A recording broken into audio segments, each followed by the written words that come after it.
BlissVille, Misadventures in BlissVille. And I'm Bronwyn Knox doing the intro that was written for me, and I don't know why. Other than I suppose Dave likes to shake things up a bit. He doesn't like his voice. He doesn't think his voice is appealing. He thinks it's whiny and nasal. But he might actually have a deviated septum, and that's probably not his fault. Excessive cocaine use could cause it, but otherwise, that's mostly genetic.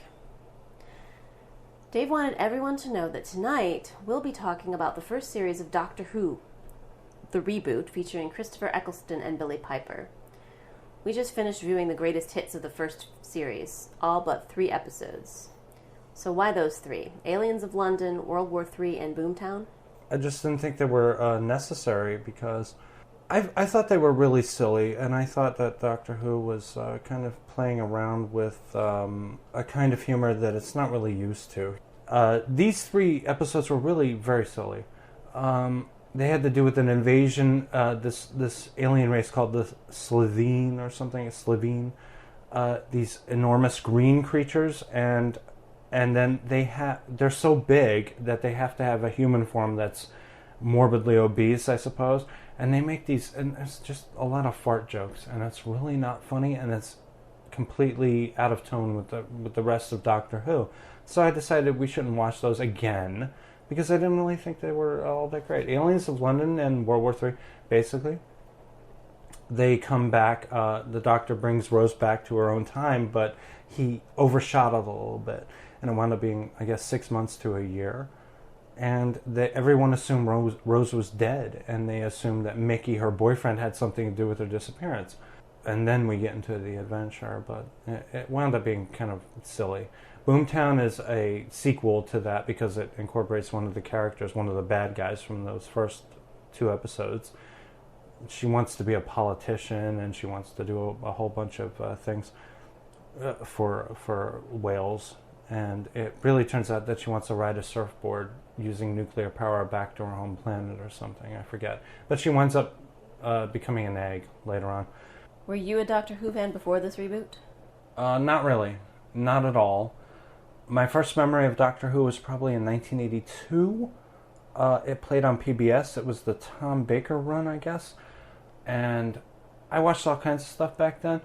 But what's more interesting, I think, is that I knew of Doctor Who before Star Trek. I did not watch Star Trek, or I did not watch the show, or any of the movies. But when I was a kid, back in those days, I was, I guess, 9 or 8 years old, and we were living at 5th and Wharton in a very tiny apartment. Doctor Who used to run on PBS. And I also watched Space 1999 and Land of the Lost. Those are the shows I really enjoyed, and I really enjoyed Tom Baker in that role. And then, for some reason, the next week they had a different guy playing Doctor Who, and I had no idea about regeneration. I'm watching this old guy playing Doctor Who, and I was like, what the hell's going on here? I thought an actor played a part, and he just continued to play it until the series ran its course. So I had no idea about regeneration.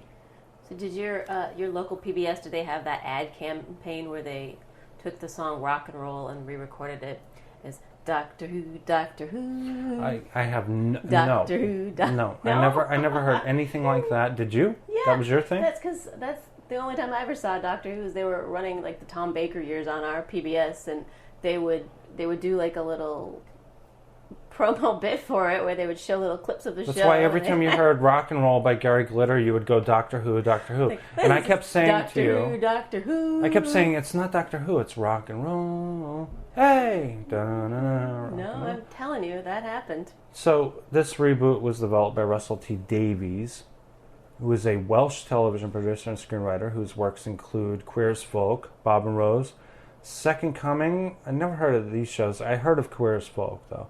Casanova, I saw was a video at one time. I was not interested in it. He wrote soap operas, a lot of soap opera credits for the BBC. Now, Russell T Davies' contribution, I wanted to mention that he really did put a new spin on this Doctor Who. I mean, I would like to know the origin story of that. I would like to know when, like, BBC was like, we're thinking of redoing Doctor Who, and you know, we want to reboot it, we want to revamp it for contemporary audiences, who do we talk to? How does Russell T Davies get a job like that? There's nothing in his resume that indicates that he is any good at science fiction. How does he get a job like that? What do you think? He must have pitched them a really great idea, would be my speculation. They must have been shopping around and say, who's got a really good idea to reboot Doctor Who? And he had some good ones. So what do you think of Christopher Eccleston as the part of the Doctor in the reboot? I like him a lot. It was the first time that you had a Doctor Who had actual name recognition. I know that there were previous Doctors, some of them might have been somewhat known or recognized, but nobody with the kind of star potential or power of a Christopher Eccleston. I had known of him. I knew who he was. That's the thing. You don't really know who these Doctors are unless you look at them in their IMDb credits or something, and then you say, oh yeah, he was in that.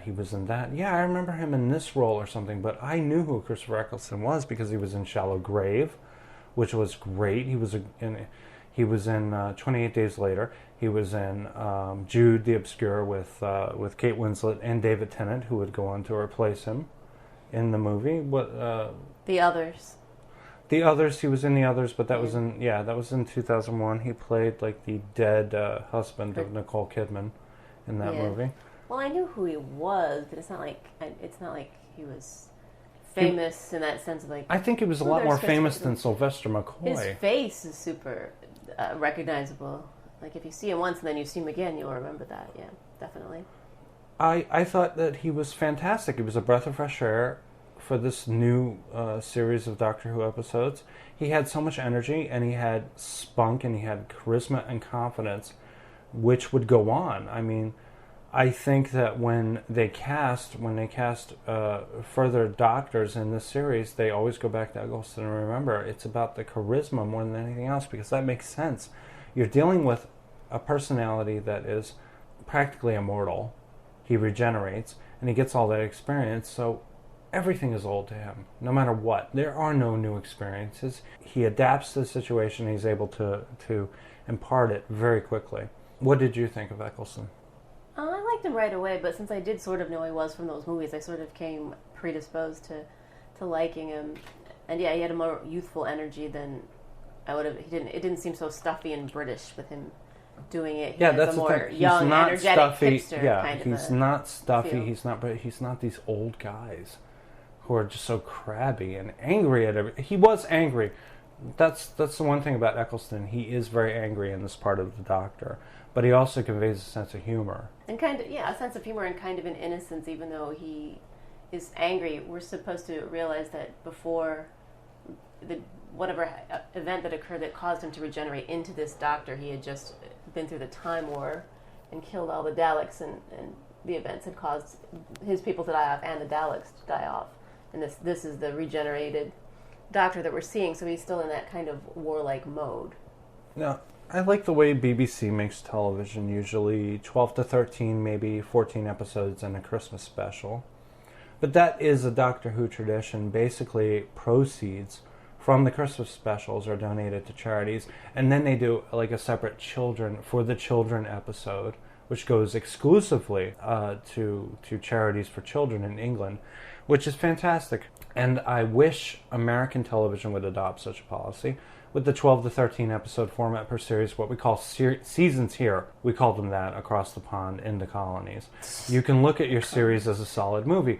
Producers receive production budget money, and then they set about shooting chunks of episodes, as when a particular actor is cast, they can have everything to shoot with that actor, and also make use of the sets over a grouping of episodes, and they do this to save money. It's an ingenious system, and I think American television is starting to adopt this practice. I know the cable channels have been doing this because they also keep the smaller seasons and story arcs. So, we begin the series with the episode Rose, which introduces Billie Piper as Rose, her boyfriend Mickey, and her mother Jackie. So what did you think of Billie Piper as the first companion in this reboot, and how does she stack up against the other companions? So Billie Piper's a good actress. I hadn't seen her act in anything before. I heard she was a pop star. Is that the case? Anyway, she's a singer, yeah. But no, she was sort of in that Kylie Minogue kind of vein where she really? did some acting and did some singing too. But she was almost a complete amateur. Well, she's good. She's a really good actress.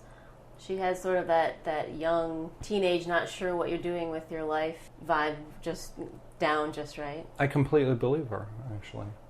She's in a, dead-end relationship with her boyfriend, Mickey. She is obviously, I think they're poor. I gather she has a dead-end job. Yeah, well, she works in a shopping, in a store, in a mall that gets exploded or something. Right, and she kept referring to, since her job got blown up, she kept saying, well, what to do now? Should I get my A levels, which is, I believe, the exams they have to pass to be able to go on to college. So she's in this kind of weird place where she's trying to decide what to do with her life. So anyway, yeah, Billie Piper does a really good job of conveying that. When you say how does she stack up against the other companions, I'd have to compare to the ones that came after her, not before, because I didn't see very much of the old ones. Well, if we're talking about, you can talk about Sarah Jane a little bit. I know we've all seen Sarah Jane a little bit. She was like the most popular of the companions, but really, if you want to compare against and 80s are very different Martha and Donna and Kylie Minogue, who was also kind of a companion. Yeah. And also, I guess, what's her name, Michelle Ryan. Anyone, and also Jack. Jack is considered a companion. We don't want to talk about that yet. And Mickey is considered a companion. Adam. And then we have, of course, Clara and Amy. So how do you compare? I think she set the standard. Like all the companions that came after her would have to live up to that. And you get the feeling that the way they wrote it, like how much the Doctor likes her and cares about her, that for him, she sets the standard too. I think she's very attractive.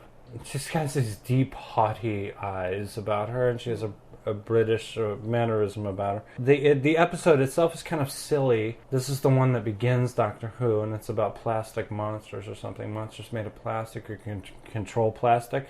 Right. And all these mannequins go ape shit in the mall. And, of course, Jackie is there, and Mickey is kind of like, I don't know, he's like cowering. He's cowering. He's hiding behind his girlfriend when he's scared. So, I mean, like, I know we don't mention this in the notes, but, I mean, what was Mickey? Mickey is like a character who undergoes an evolution of his own. He goes from being a cowering boyfriend to a fearless guerrilla leader. Yeah, I mean, he didn't want anything to change. So later on, when he sees, this is a different season we're talking about now, though. Later on, when he sees the alternate world version of himself and sees that person is really brave and a fighter, and I think he sees the possibilities of himself that he didn't see before. So actually, the actor who plays him, I don't have his name offhand. Good actor. He's a good actor. Yeah, and I was just looking at the credit the other day too. I don't remember his name. It's unfortunate. We have to, we have to give him a shout out, but he is a great actor because when he gets emotional, his voice fluctuates and he sounds like his voice is breaking and he's like so upset everything, and you believe him. And then there's the ultimate resolution of it. Well, he doesn't want anything to change. He's hiding. It's not really just that he's scared of the plastic alien monsters. He doesn't want anything to change. He wants to go through his life going for chips, watching sports, hanging out with Rose. But Rose does want everything to change. He's threatened by the Doctor and what he represents, which is kind he's going to change things. It's almost like you're hooked up with this girl, and then she goes and meet this really cool guy, and you're like, you don't want to be with a way better vehicle than yours. He looks really awesome, compared to you, and you're like, come on, just stay here, and we'll have some chips or whatever. So it ends with Rose going into the TARDIS. After that episode, we go straight to the end of the world, which introduces Cassandra, a narcissistic slab of skin free from bone and muscle. All that exists of her is a big pair of eyes and lips, as well as her constant admonishment to moisturize me, moisturize me. The best scene in the episode for me is when Rose basically freaks out. She's unaware of the expansiveness of the journey, and she misses her mom, which I thought was a very real moment that really struck a chord with me because I felt like she's finally grasping this concept of what it is to actually be alone in the universe in the future. And she is like freaking out, and the Doctor gives her a cell phone, and he has like a special SIM card in it, I guess, is what you want to call it, that enables her to contact her mom back in the past. The episode also introduces the face of Bo, who would appear in 2 more episodes. Now, a little bit about this episode. This is where we begin to see the charm of the Doctor, because he's obviously able to work a crowd. He can work people. He's very similar to how Captain Jack would be represented in later episodes as a kind of, hey, anything. I'm up for anything. What are you up for? But it was a fun episode to look at, and then we meet Cassandra and the Face of Bo later on in later episodes. The Unquiet Dead is the next episode, featuring Eve Miles in the role of a maid who has strange powers. And she went on to play Gwen Cooper on Torchwood, and they even make a meta joke about it later in the show. That was really fun. Actually, she's also a very lovely, lovely person. I love looking at her. Great actress too. Torchwood went on for 3 seasons and then 2 series, right? Something like that, yeah. It was they had 3 regular seasons on the BBC, and then they had this thing called Children of Earth, which was a long... Like a mini-series? It was like a mini-series, but it lasted about 7 or 8 episodes. And then they had Miracle Day, which ran on Stars. And that was even more. There was even more going on. So what about The Unquiet Dead? Do we have anything to say about that? That was their first visit to the past. They meet Charles Dickens. And again, he looks like the Charles Dickens that we all come to know. The fellas at VHS Rewind did a special, the Bing Crosby Christmas special from 1977. And there is a scene in it where Bing Crosby and Twiggy are apparently, according to my article that I wrote, experiencing a folie à deux, a shared madness, whereby they go back in time and meet Charles Dickens. And this guy who plays Charles Dickens in the Bing Crosby show looks exactly like the guy who plays Charles Dickens in this episode, The Unquiet Dead. So the episode Dalek reintroduces the Daleks to Doctor Who. The Doctor and Rose land in an underground compound full of found alien objects. Among them, a Cyberman's head helmet, a musical instrument that nobody can figure out, several useless weapons, an American idiot with a staff of geeks and soldiers. Among them, this dude named Adam, who joins them in their next adventure. So that's not really a question, but anyway, that can give us a springboard to talking about the episode. The thing that I found kind of hilarious about the episode is the fact that they obviously think that Americans... their idea of a stereotypical American businessman is someone who's just fast and empty and full of nothing. Well, I mean, he has a lot of ideas. He goes around saying, do this, do that, do this thing over here, do that. Right. That's their idea.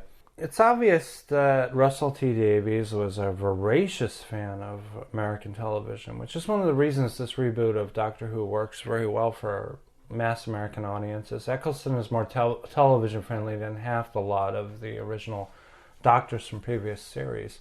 The Doctor most audiences were familiar with before this reboot was Tom Baker, like I mentioned, with the crazy hair and the scarf, and also Sarah Jane.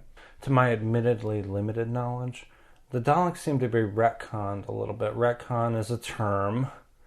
Maybe you could define retcon for us if you know what it is. My idea of what retcon means is rewriting something that was already established in the past to sort of fit the present needs of the story. There you go. When Star Trek The Next Generation introduced the Borg, they were obviously influenced by the Daleks, changing exterminate to assimilate. But then I think Davies borrows back from Star Trek to refine his particular Dalek creation. Same with the Cybermen. The Cybermen are actually probably more similar to the Borg, I would say. And they appear in the second series in 2006. And in the Dalek episode, it's unusual because you kind of get a touchy-feely version of a Dalek in a way, because the Daleks were like, from what I remember, I was scared to death of them, even though they were kind of like trash cans walking around, and with that voice, exterminate, exterminate. It's very eerie to see that. So when the Daleks are, this particular Dalek in this episode is introduced to this Doctor Who reboot, it is a creature living inside this thing that can feel pain and pleasure and emotions and happiness and sadness and all that stuff. And Rose kind of turns it into a pet It's very similar to the I, Borg episode of Star Trek Next Generation, where the Borg were this incredible threat to the show, to the Federation. And then we have Hugh, who is named by Geordi and Dr. Crusher, and he's given a personality, and he has needs, and he has wants, and he wants to be a regular person. So I felt like a lot of this episode owes much to that concept. I mean, what did you think about that? Well, I'm going to go back to your other statement to say that I compared the Borg more to the Cybermen than the Daleks. One thing I do know about the Daleks, or a couple of articles that I read, both mentioned that when the Doctor Who series first started, it actually didn't get huge ratings. It didn't take off. But when they did the series, the storylines about the Daleks, for some reason the Daleks made it a lot more popular. There was something called Dalek Mania. And they were actually, and they turned out, which is what you're going to hear a little bit about that during this episode. You're going to hear some bits about the Daleks, their pop culture status. All on their own, yeah. So we go from Dalek to the long game, which continues with Adam. We get the first instance in which we have an additional companion, Adam, from the previous episode. He does everything wrong. He completely screws up. He is the worst companion you could ever have, because he goes and, hey, here I am in a situation where I'm time traveling, and I'm going to make use of it. We get big Simon Pegg playing a great character, the editor, and he's great. He's menacing, darkly humorous, and quick. This is our first trip to the satellite, and we will be going back there for the finale. But can we talk about a little bit about Simon Pegg? I love him. I love Simon Pegg. Go ahead. This is one of my favorite episodes, actually. I thought this was, watching it the second time, I liked it even better. Although this is also one of the ones where I feel there's a lot of social commentary going on. But yes. But yeah, Simon Pegg, I had a lot of fun watching him play this part. It's different than the kind of stuff that he writes for himself, where he's usually kind of a hapless He's kind idiot of a geek loser type. Own stuff. So seeing him here, where he was, as you said, menacing and like just the kind of right note of seriousness, I'd like to see him do that. But he's so funny. A lot more. He's very funny. Yeah. He's so funny. I love when he goes, "Oh," like that. It's just like he's making fun of Eccleston, and he's like, "Oh, that's all I get." I thought that was great, because it's like, it's not anything you would expect Simon Pegg to be in. He is Shaun of the Dead, He is like that kind of guy. He's not supposed to be menacing, but when he tries, he's good. He's really good at it. So would you say, you're a fan of Cronenberg? Would you say this episode has some body horror with the whole hole in their brain heads that opens up? Yeah, but if it were Cronenberg, we would definitely see more entrails and more blood. This was like some convenient thing that opens up in your forehead and exposes your brain or something. Yeah, but you can see the brain. Can you see the possibility of this? Actually, I remember when we were watching this, and most recently, and I said to you, this could be the future. They would be able to download digital information into your head. Is it possible? I mean, do you really see that happening? I think it's possible, yeah.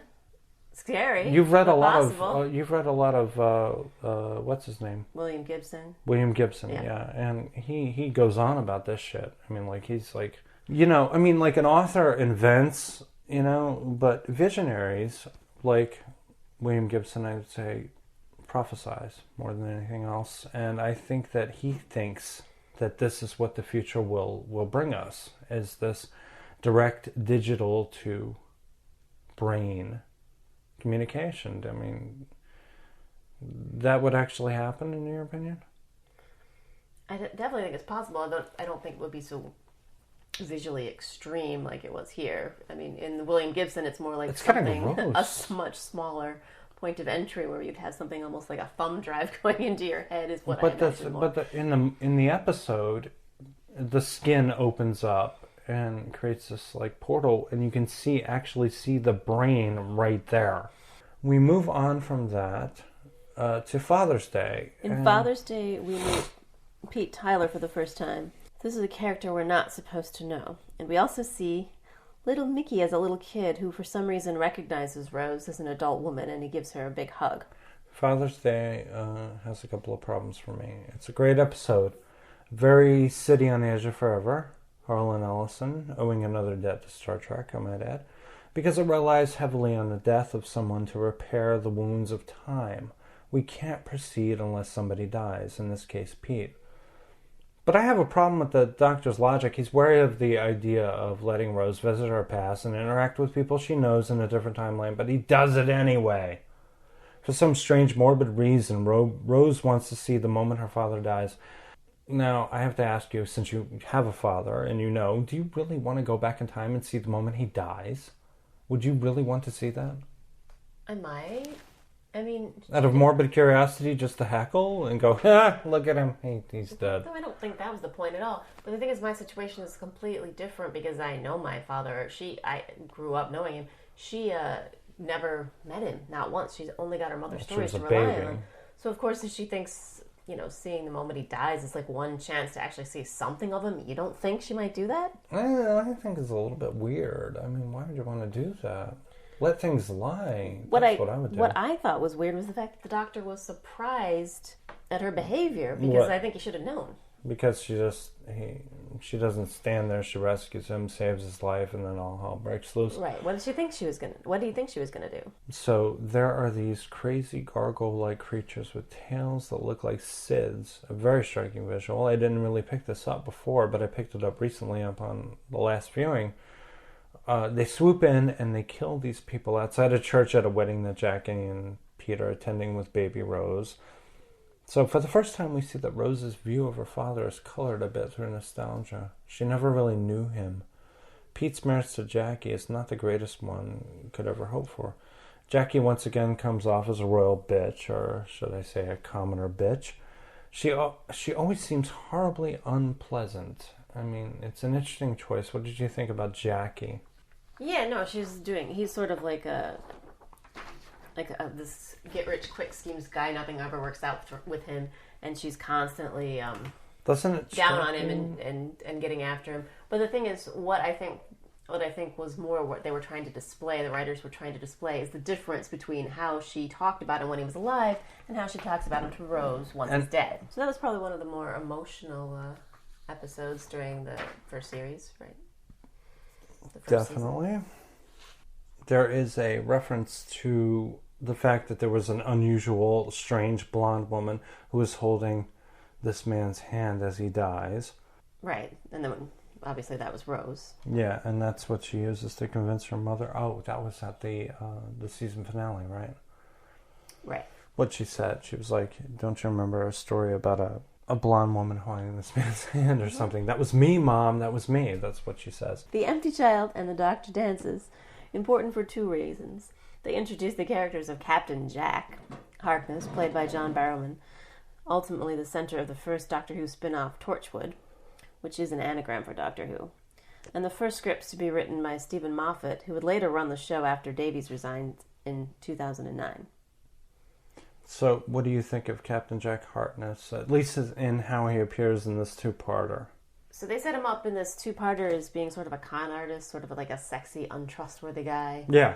He's like super cool. He's Humphrey Bogart in Casablanca. Is that what it is? He runs his bar. Meanwhile, he's supplying arms to either side, whoever gives him the most money. Right, well, if Humphrey Bogart were bisexual, I guess. Or Rhett Butler was a blockade runner. Again, yes. He would, what would he do? I forget. So, yeah, they set him up as this very flirting with anyone, an equal opportunity flirter. Well, no, not necessarily, no. He does focus a lot of his attention on Rose. He does later on, imply that he is, pitching for both sides of the team in a way. He has a friend. But then Rose is like looking quizzically at the Doctor, and the Doctor's like, he's a 50th century man. Don't you get it? I mean, they're all like that. Apparently the 50th century is wild and crazy. In the 50th or the 51st century, he is, all men are, it's a meat market. Which is different from now because... Well, I don't know anything about that because I never would. Anyway. Stephen Moffat shows, at least in my opinion, why he's the best writer of the series and the most significant. He created the characters Jack Harkness and River Song. I like his style. He isn't interested in explaining everything. He just goes all in. He likes to ask his questions. He doesn't like to answer them that much. So he usually wrote one episode per season, such as Blink or The Girl in the Fireplace, which were like 2 excellent episodes in my opinion. You said the ending of the Doctor Dances, the ultimate reveal, really got to you. Could you explain that? I think it has something to do with Christopher Eccleston's acting, maybe. His elation when he realizes that it's going to work out. Again, this goes back to what I was saying before about him being the doctor that the regeneration right after the Time War. So now he's just thrilled because, as he says, everybody lives. Yes, he's shouting in jubilation. Everybody lives, Rose. So I think it got to me because Christopher Eccleston was able to show how it got to the Doctor. It was good acting on his part. Next we have the series finale, the 2-parter Bad Wolf and the Parting of the Ways. Captain Jack is on all the way as his second companion. Here we have Daleks hiding behind a mysterious signal on the satellite. This is the same satellite from the Long Game. The Doctor and Captain Jack form a plan to stand their ground and fight the Daleks. The Doctor sends Rose away, basically an escape plan to send her back to her own time. But Rose ain't having any of it, so she gets Mickey and her mom to help her hotwire the TARDIS by, I guess, opening up the engine block. And then she gets possessed by the heart of the TARDIS, some incredible energy force. She comes back and saves the day. And, I mean, she wields true power. A flick of her wrist and spaceships disintegrate. The Doctor absorbs all the energy conveniently through Rose's lips and eyes, and that's what leads us to regeneration. What did you think of this series finale and taking us into that area? Taking us into the area of Rose's true power? What this says is this is kind of like they're kind of, it's what you call a predestination paradox. Rose sends herself messages back in time using the code words Bad Wolf to remind her, hey, you got to save the Doctor. Right, so we'd been seeing the little bits, we'd been seeing the words Bad Wolf all during the season, and we don't know why, because Rose doesn't know why. And then suddenly she pieces it together when she realizes it was herself. Yeah, it's one of those twisty, timey-wimey things that goes all around. That's a Tenantism. Tenantism, yeah. No, actually, I think that's Matt Smith. But anyway, it was a great season finale. I wish I had more intelligent things to say than just be like, wow. But it was. It was really good. But that is it was really satisfying. Satisfying. But the thing is, this is what I go on about. Whenever we read stories or watch television and everybody wants to rule the world and all that stuff. Right. They always talk about having power. And the thing is, power is not their little place in their kingdom. Power is constant power over all. It's an omnipresent thing. Rose just simply thinks about something. When she has the power of the TARDIS, she just thinks about it and it just goes away. That's power. Being able to send people 50 meters through a roof or a wall just with a wave of her hand, that is power. So what did you think of Eccleston's final bit with Rose? This last episode is when Christopher Eccleston regenerates into David Tennant, which when I was watching this, I already knew it was going to happen because I didn't see this when it first premiered, unfortunately. Yes, that was the thing. So. We did not actually watch the episode as it occurred. I remember Bronwyn came in one day running and shouting and, twisting her pigtails into all kinds of shapes. And she was saying, there's a new Doctor Who show, It's like, Doctor Who? I was like, well, Doctor Who's been on for years. What the hell? Get out of here. What are you doing? And I was like, oh, okay, well, when do we watch it or something? The first episode we watched was a David Tennant episode. It was The Idiot's Lantern, as it premiered on the Sci-Fi Channel. That was the first thing we watched. But then we went back and we were like, oh, they're showing the first the first series of it with Christopher Eccleston. And I think that was what actually got you interested in the whole thing, was Christopher Eccleston being involved in the first series. Could be. So what did you think of the regeneration? I liked it. It was something that scared me because I wasn't really anticipating it. I was like, what's going to happen here? I mean, he's going to become a different person. And there's a wonderful moment where he says, do you want to go to Barcelona? Not the old Barcelona, the new Barcelona. There are dogs that don't have noses or something like that. He's like talking, he's chirping away, and Rose is like, what the hell are you talking about? And Rose is pretty much the audience in that situation, because this is a new audience. They're not going to understand all of the idiosyncrasies and quirks of the Doctor. So she's like, yeah, whatever, man. And it's like this process is a little bit dodgy. I'm going to die in a certain way. It's a way of the actor and the character dying to rebuild and become something different. And I don't think Rose is fully aware of what's going on, and nor do I anyway. And then he says those wonderful words where he says, "You were fantastic, and you know what? So was I." He gives us that wonderful smile, and he becomes a humanoid-shaped mass of brilliant energy.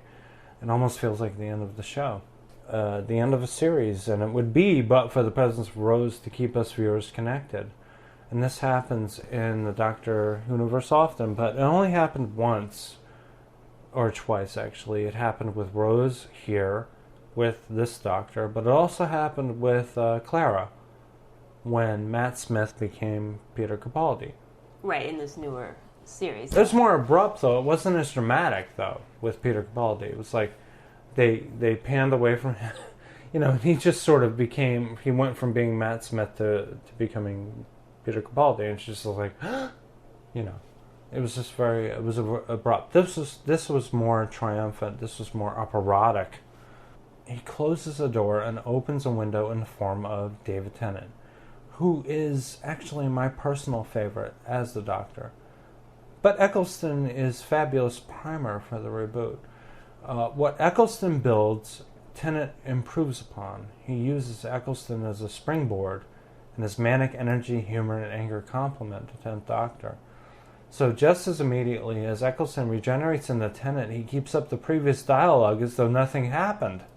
He talks about going to Barcelona. Meanwhile, Rose is like speechless. Her mouth is open, and Tennant just smiles. It's like a great moment.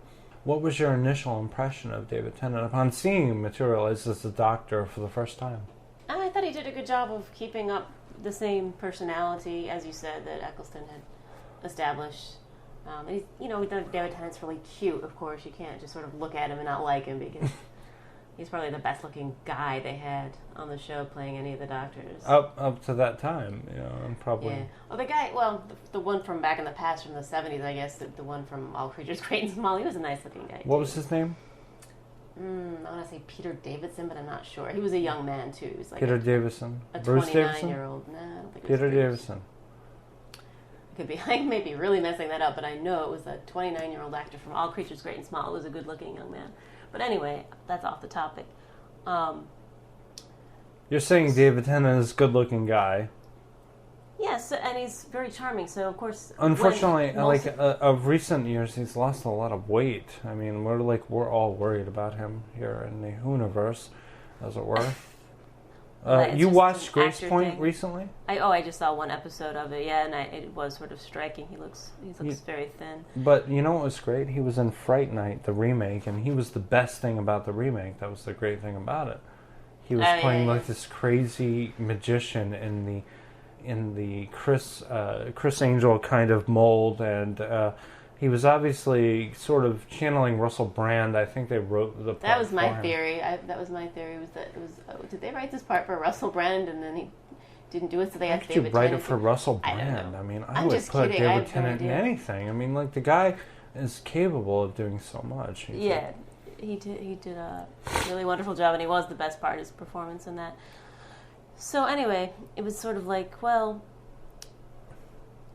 Can you deal with One this? hot That was the doctor hardest turned thing. into This is the another hot hardest doctor, and thing nobody really minded. about being a Doctor Who fan is that Oh, can you deal with the change? can you deal with I think the they could. fact I think that your everyone did. boyfriend has become something else? Mm. That's the hardest part. It's like dealing with a breakup very badly and then moving on to the next guy. Is David Tennant capable of filling Eccleston's shoes? So because of that, we have to wonder, why would Eccleston give up such a juicy part? I mean, it's a very good bit there. On March 30th, 2005, the BBC released a statement, ostensibly from Eccleston, saying he had decided to leave the role after just one series because he feared becoming typecast. On April 4th of the same year, BBC revealed that Eccleston's statement was falsely attributed and released without his consent. The BBC admitted they had broken an agreement made in January not to disclose publicly that he only intended to do one series. The statement had been made after journalists made queries to the press office. On June 11th, during a BBC radio interview, when asked if he had enjoyed working on Doctor Who, Eccleston responded by saying, "Mixed, but that's a long story." Eccleston's reasons for leaving the role continued to be debated in Britain's newspapers.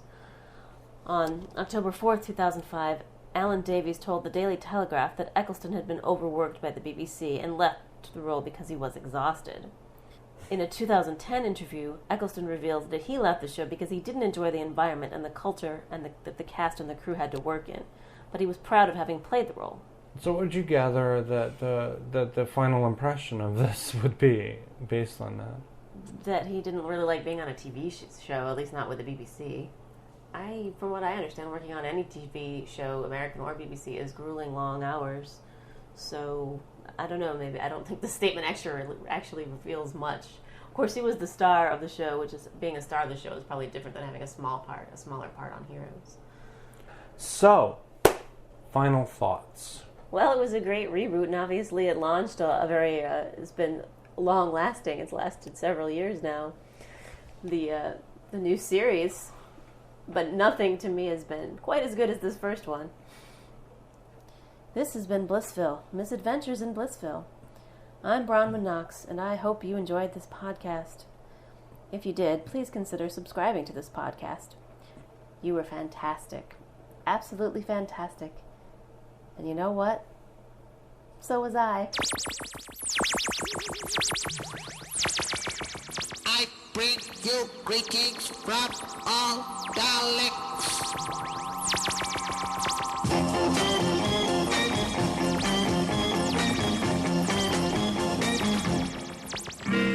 I'm gonna spend my Christmas with a Dalek and hug him underneath the mistletoe.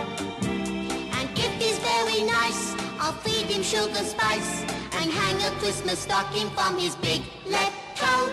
And when we both get up on Christmas morning, I'll kiss him on his chromium-plated head and take him in to say hi to Mom and frighten Daddy out of his bed. Merry Christmas. Merry Christmas. Happy Christmas. Happy Christmas. Merry Christmas. Merry Christmas.